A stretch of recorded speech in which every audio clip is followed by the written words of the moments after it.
दादाजी का श्राद्ध। Sharad moral story in Hindi. Posted by Mahesh Sharma. 10 महीना ago. Sharad moral story in Hindi. Sharad moral story in Hindi.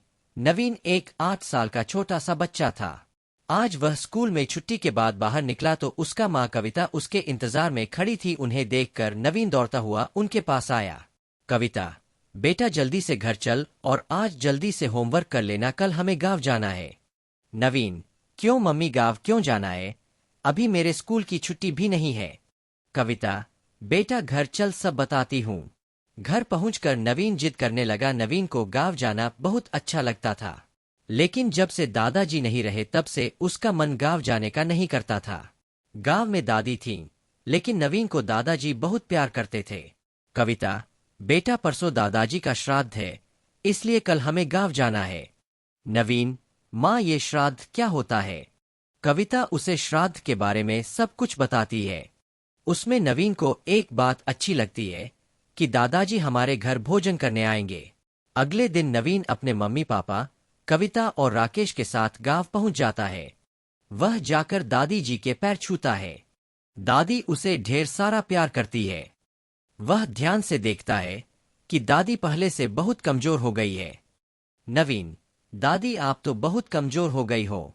दादी, हाँ बेटा, तेरे दादाजी थे तो मेरा बहुत ध्यान रखते थे।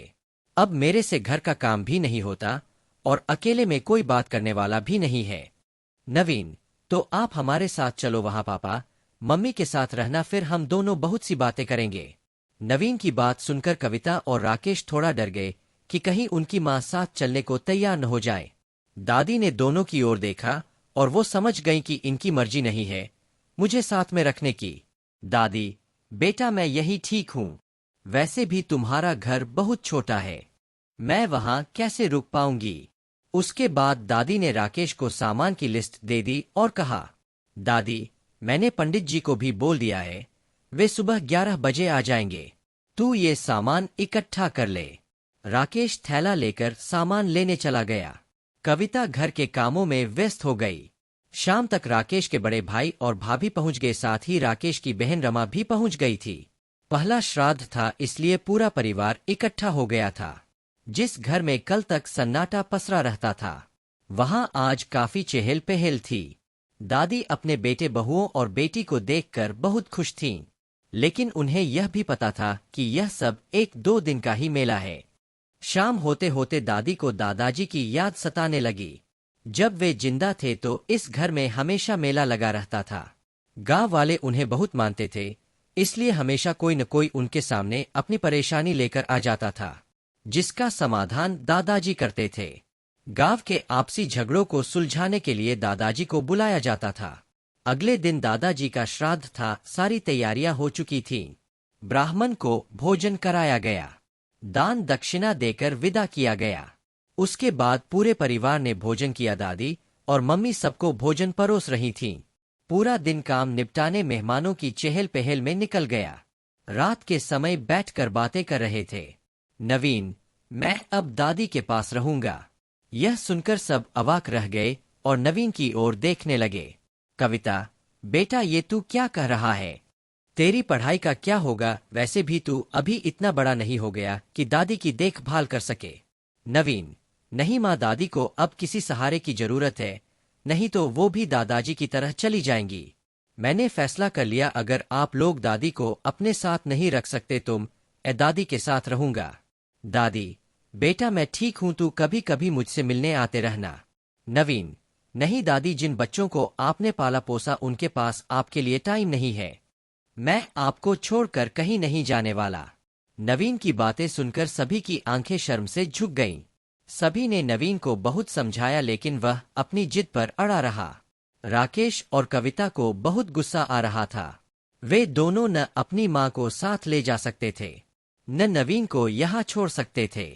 अगले दिन बड़े भैया, भाभी और बहन रमा तो वापस चले गए, लेकिन कविता और राकेश को रुकना पड़ा। राकेश, इससे तो इसे साथ ही नहीं लाते। चलो माँ, अब तुम ही हमारे साथ चलो, ये तो मानेगा नहीं। नवीन, नहीं पापा, दादी कहीं नहीं जाएंगी। इस घर में दादाजी की कितनी यादें बसी हुई है। आप जाओ, मैं दादी के साथ रहूंगा। दादी ने भी बहुत समझाया लेकिन नवीन नहीं माना और हार कर राकेश और कविता को वापस आना पड़ा। चलते समय दादी ने राकेश से कहा, दादी, बेटा अभी यह गुस्से में है, मैं 1-2 दिन में इसे समझाकर मना लूंगी, तब तू इसे आकर ले जाना। घर आकर दोनों उदास मन से बैठे थे। मन नहीं लग रहा था। कविता पहली बार अपने बेटे से अलग हुई थी। वह बैठकर रोने लगी। राकेश, अब तुम्हें पता लगा बेटे से बिछुड़ने का दर्द। एक दिन तुमने मेरी माँ से लड़ झगड़ कर मुझे अलग कर दिया था, तब उन पर क्या बीती होगी। कविता, मुझे माफ कर दीजिए, आज माँ जी का दर्द मुझे समझ आ रहा है। चलो हम दोनों भी गांव चलते हैं, वहीं आप कुछ कर लेना, बेटे के बगैर यहाँ कुछ अच्छा नहीं लग रहा है। मैं माँ जी की खूब सेवा करूंगी। 4 दिन बाद अपना सब कुछ समेटकर दोनों गांव पहुंच गए। उन्हें देखकर नवीन और दादी बहुत खुश हुए। राकेश ने वही गांव के बाजार में एक छोटी सी दुकान खोल ली। कविता घर का सारा काम करती।